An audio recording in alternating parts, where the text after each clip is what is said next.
जनाब खुश आमदीद कहते हैं आपको। सेट पे मौजूद परिंदों को भी शायद रोज़ा लग रहा है इस वक्त, मेरा ख्याल है।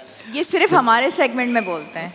इसकी क्या वजह है कोई? मैं आज इनसे पूछ के जाऊंगी, मैं खुद परेशान हूँ। हमें बताएं। मैं सही कह रहे हैं, इसी पहर मैंने देखा है ज़्यादा ये एक्टिव होते हैं। मेरे ख्याल से ये अपने कुछ तिब्बी मामला डिस्कस करना चाह रहे हैं जो हमारी समझ में ये अपने मसाइल हाँ बताना चाह रहे हैं। इस सेगमेंट से पहले बिल्कुल खामोश थे। सही बात है, तो अजीब। चलें देखते हैं, इसका भी हल निकालते हैं इंशाल्लाह। तो डॉक्टर आयशा साहब हमारे साथ हैं और गालिब साहब हमारे साथ हैं। बहुत शुक्रिया आपका।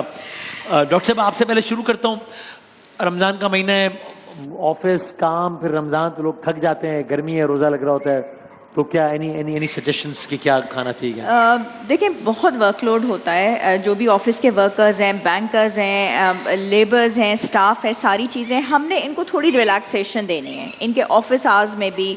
और अगर कुछ ऐसे मामलात हैं, कुछ ऐसे काम हैं जो कि रमज़ान के बाद निपटाए जा सकते हैं, तो इनको हमें ख्याल करने की ज़रूरत है, क्योंकि ज़ाहिरी बात है नमाज है वो भी अदा करनी है, रमज़ान का महीना है, गर्मी है।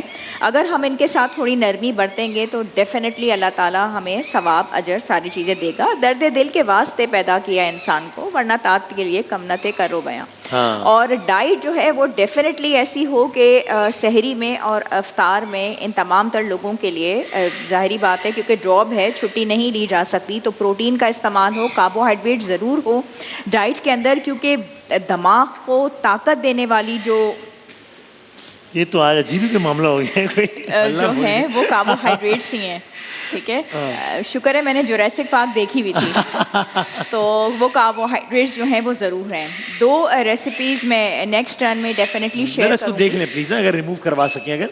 जी आप प्लीज़। अच्छा, और उसमें यह है कि स्ट्रेचेस का, जहाँ पे देखिए टेबल पे बैठे बैठे हम लोग भी थक जाते हैं, डॉक्टर्स हैं या बैंकर्स हैं, तो आप डेस्क पे बैठे हुए हैं और क्लिनिक्स में बैठे हुए पेशेंट्स को देख रहे हैं, तो स्ट्रेचेस का अगर टाइम मिलता है ना, आप 5 मिनट को बाहर गए, दीवार के साथ आपने बाजू रखे और लेग स्ट्रेचेस और बाजू की स्ट्रेचेस, ये करने से आपकी एग्जॉशन दूर होती है। एक स्टेप ये ज़रूर जहन में रखें। दूसरी बात यह है कि अफ्तार के बाद हॉट वाटर बॉटल, आप समझते हैं क्या होती है? एक रबड़ की बॉटल होती है, 150-200 रुपए की मिलती है, मुझे कभी कमर दर्द में भी तो उसमें पानी भर के और आप जहाँ पे भी बैठे हुए हैं उसको लेग्स में, आर्म्स पे उसको रखें, तो पूरे दिन की थकान दूर होती है। ठीक है, ये 2 काम ज़रूर करने हैं। अच्छा, इफ्तार के अंदर और सहरी के अंदर कैफिनेटेड ड्रिंक्स, चाय और कॉफ़ी का इस्तेमाल नहीं करना, उससे जो जिस्म का पानी है वो भी निकल जाएगा।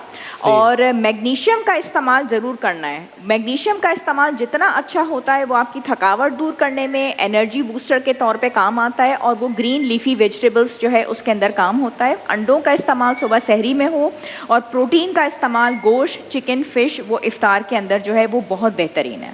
मुनासिब। अच्छा गालिब साहब, एक ख्वाहिश ये थी कि मतलब आप तिब्ब नबी के हवाले से अगर हम अगले कुछ दिनों तक ज़रा कोई टॉपिक चूज़ कर सकें कि आप बता दें कि फ़लाँ चीज़ें इसके ये फ़ायदे हैं या फ़लाँ चीज़, तो ऐसा अगर कोई आपके जहन में है कि मसाला क्योंकि आज का उन्वान ये है और इस हवाले से तिब्ब नबी में ये बताया गया है? सर मेरे ख्याल से आज हम तरबूज पे बात कर लेते हैं। तरबूज पे, ठीक है। हुज़ूर सल्लल्लाहु अलैहि वसल्लम का जो चंद पसंदीदा फल थे उनमें तरबूज का शुमार होता है। हुज़ूर सल्लल्लाहु अलैहि वसल्लम तरबूज को खजूर के साथ इस्तेमाल फरमाते थे। अच्छा। और आपने फरमाया कि मैं खजूर की गर्मी को तरबूज से और तरबूज की ठंडक को खजूर से कम करता हूँ। अच्छा।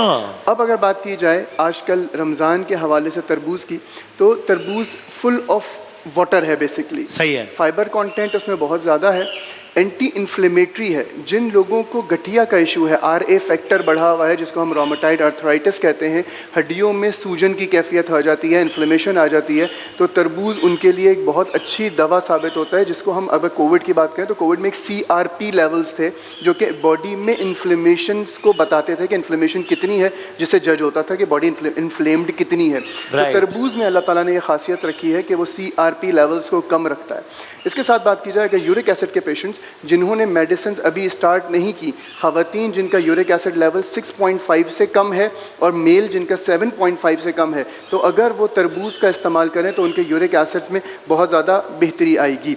इसके अलावा अगर बात की जाए तो इसमें बीटा कैरोटीन होता है जो कि विटामिन A में तब्दील हो जाता है, जिसमें रेटिनॉल बन जाता है। वो बेसिकली रेटिनॉल आजकल अगर देखा जाए तो हमारे यहाँ कॉमन जितनी भी स्किन प्रोडक्ट्स हैं जो स्किन टाइटनिंग के लिए और स्किन की जो नशोनुमा होती है उसके लिए, मतलब एक रेडिशनेस या एक फ्रेशनेस के लिए यूज़ हो रहा होता है रेटिनॉल। तो रेटिनॉल तरबूज में बहुत अच्छी मिकदार में मौजूद है, जिससे आप अगर खाएं तो भी अफाका होगा, और लगाने के लिए अगर अर्ज़ करूं तो नॉर्मली हम उसके जो पील होता है, जो उसका छिलका होता है, वो हम फेंक देते हैं। Right. अगर थोड़ा सा उसका छिलका ले लिया जाए, आधा तरबूज ले लिया जाए, 3 से 4 अदद पुदीने की पत्तियां ऐड कर दी जाएं, और 1 चमचा दही ऐड करके ये एक बहुत अच्छा फेस मास्क बन जाएगा, जो कि अगर आप लगाते हैं तो इस एंटी एजिंग का काम भी करेगा, स्किन रिफ्रेशिंग का काम भी करेगा, और इसके साथ साथ जो है वो हाइड्रेटेड रखेगा आपकी स्किन को। जो थोड़े बहुत कील महासे वगैरह हो रहे होते हैं उसको भी बहुत हद तक वो बेहतर रखेगा। ओह लवली, ज़बरदस्त ज़बरदस्त। ठीक है, मैं एक आध और भी मुतालिक सवाल पूछूंगा आपसे, और बस वही मतलब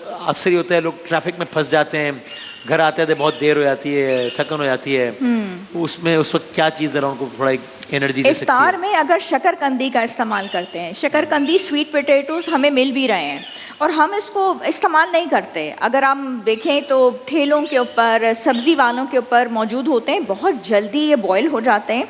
अच्छा, बच्चे भी इसको बहुत पसंद करते हैं। आप शकरकंदी को बॉयल करें, उसके बाद उसके ऊपर pinch of salt, black pepper, chaat masala डाल के, और आप इसको फ्रेश सर्व करें, और डाइनिंग टेबल पे इफ्तार के टाइम पे आप इसको रख के देखें, आप यकीन करें पूरी फैमिली इसको एंजॉय करेगी। इसकी जो अफादियत है बहुत ज़बरदस्त है, और इसके अंदर कार्बोहाइड्रेट लेवल इतना ज़बरदस्त है कि आपने रोज़ा रखा हुआ है और उसके बाद आपने शकरकंदी के कुछ टुकड़े खा लिए, तो पूरे दिन की थकान है, आपने रोज़ा रखा हुआ है, फिर आपने ऑफिस का भी काम किया, फिर ट्रैफिक में आप फंसे, जब तक घर पहुँचे आपकी अफ्तारी का टाइम, आपने शकरकंदी आपने दस्तरखान पे फैमिली के साथ एंजॉय की, आपको बहुत फ़ायदा होता है। सही है। उसके बाद दूसरी चीज़ मैं शेयर करूंगी कि नारियल के तेल में बहुत ज़्यादा फ़ायदा है। 1 चम्मच नारियल का तेल और 1 चम्मच चिया सीड्स, साथ में 1 चम्मच हनी, और इसका ड्रिंक आप दे सकते हैं अपने शौहर हजरात को जो कि थके हारे वापस आए हैं, और इसमें ओमेगा 3 फैटी एसिड्स मिल जाएंगे। ये चीज़ जो है इफ्तार के टाइम पे रखी जाए, बच्चों को भी दिया जा सकता है जिनकी उम्र 16 साल से ऊपर है, और इससे जो एनर्जी लेवल जो है, एनर्जी बूस्टर ड्रिंक के तौर पे ये काम करता है। शकरकंदी के अलावा है ये।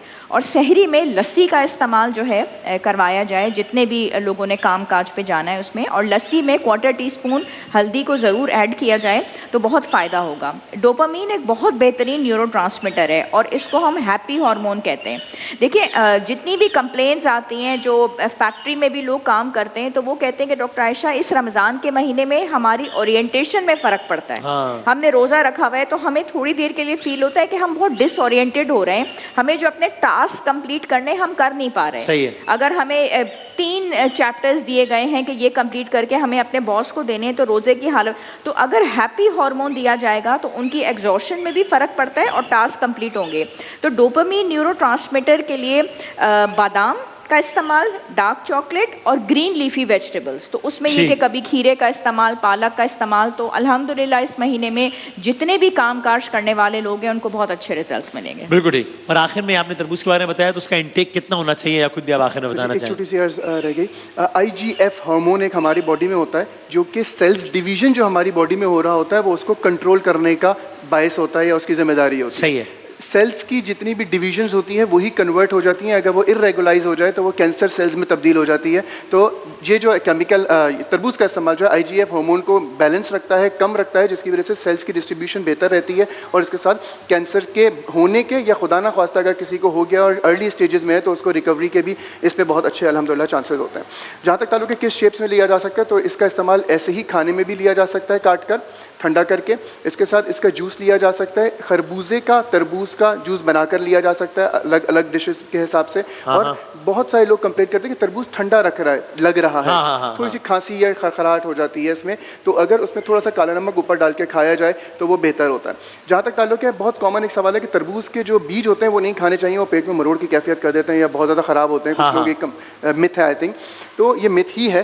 तरबूज के बीज में मैग्नीशियम होता है और फॉलेट होता है। फॉलेट, जिसको हम कॉमन ज़बान में फॉलिक एसिड के नाम से जानते हैं, तो ये एक बहुत अच्छी दवा है जो कि बहुत अच्छा अगर चबा के खाया जाए बीज को तो फ़ायदेमंद है। और जहाँ तक ताल्लुक है मैग्नीशियम का, तो मैग्नीशियम जो है वो एक तो हार्मोनल बूस्टर भी है, मूड बूस्टर है, मूड स्टेबलाइज़र भी है, और इसके साथ साथ जो है एनर्जी प्रोडक्शन में एक बहुत अच्छी दवा साबित हो सकता है। तो इसके बीज खाने चाहिए, ज़ाया नहीं करने चाहिए, बस अच्छी तरीके से चबा के खाने चाहिए ताकि मैदे में अच्छी तरह पे हजम हो सके। राइट, ठीक है, बहुत शुक्रिया, बहुत नवाजिश दोनों का, बहुत बहुत शुक्रिया। रोज़ाना कोशिश करते हैं कुछ तरह के सवाल शामिल करें। एक ब्रेक लेंगे और ब्रेक के बाद हमारा जो सिलसिला है जिसका हमने एक रमज़ान से आगाज़ किया था कि कुरान और साइंस और किस तरीके से अल्लाह ताला की इस कायनात में क्या क्या अनबिलीवेबल चीज़ें और किस तरीके से उनके बारे में कुरान ने 14 साल पहले बता दिया था, वही किस्से का सिलसिला जारी है। ब्रेक के बाद दोबारा हाजिर होते हैं उससे।